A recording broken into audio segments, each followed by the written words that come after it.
Well, anyway, after George W. Bush captured Osama bin Laden and twisted his neck like a little chicken, guess who came out of the corner? Vern Troyer, who was Mini-Me from Austin Powers. We have an incoming message from a surprise guest. Hello? Hey, let's see if this Showbiz is fake. James! Epic. Zing!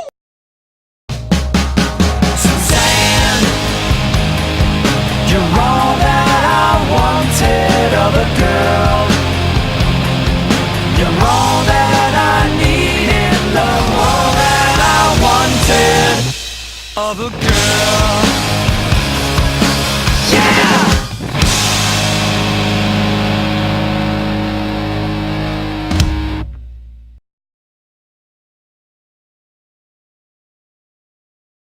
Hey guys, Mr. Google, the Countdown God's here to review Morning Glory, and I'm showing you my ticket because I actually see the movies I review, unlike you, Isaiah T. Showbiz, you little prick.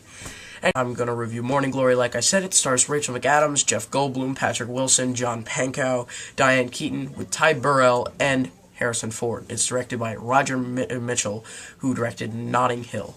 Who doesn't like a good, funny, and smart chick flick once in a while? Well, I'm probably the only one who does. From J.J. Abrams, producer of Cloverfield, Morning Glory chronicles the story of a workaholic, Becky Fuller, played by Rachel McAdams, who after being fired from her last job as an executive producer on a Today Show in New Jersey, she gets a new job being an executive producer in New York for the fourth place, which is pretty much a dead last Today Show in New York, Daybreak. After she fires Ty Burrell, who's Phil from Modern Family and better known as the douchebag from Dawn of the Dead, she has to find a new co-anchor to sit next to Colleen, the stuck-up ex-supermodel. But who could she find that anchor in? Indiana Jones himself, Harrison freaking Ford. Ford plays a crotchety but legendary evening news anchor who Becky idolizes and forces her boss, played by Jeff Goldblum, into hiring him. From then on, love affairs, a crazy weatherman, a 50-cent cameo. I'm serious. And some side-splittingly hilarious comedy ensues. Let's start off with the good. I love how the film is shot, and here and there you get some gorgeous shots of New York City.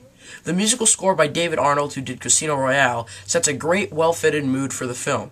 Also, I thought the comedy was very well written. I mean it. This is one of the funniest films of the year. If you don't laugh at the weatherman used as the show's audience booster, then you just don't have a sense of humor.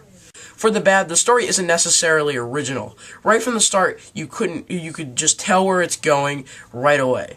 I also thought the editing was pretty bad, especially like the last half hour. For example, McAdams is offered a job at NBC, but she declines because of Harrison Ford. But then it just cuts to a scene where she's talking to Harrison Ford and they get into an argument and then she changes her mind. As for the acting, McAdams, though not giving a better performance than she did in Mean Girls, gives a very likable performance, and she's fucking hot. Keaton is underused but funny. Patrick Wilson was good as Becky's love interest. Jeff Goldblum was sometimes hilarious as Becky's boss, and Harrison gives a freaking scene-stealing performance, and most possibly an Oscar nomination for his performance as Mike Pomeroy in this sharp and witty take on the TV industry. I'm going to give Morning Glory an 8 out of 10. I'm Mr. Google. I'm out. Hey, let's see if this Showbiz is fake. James! Epic. Zing!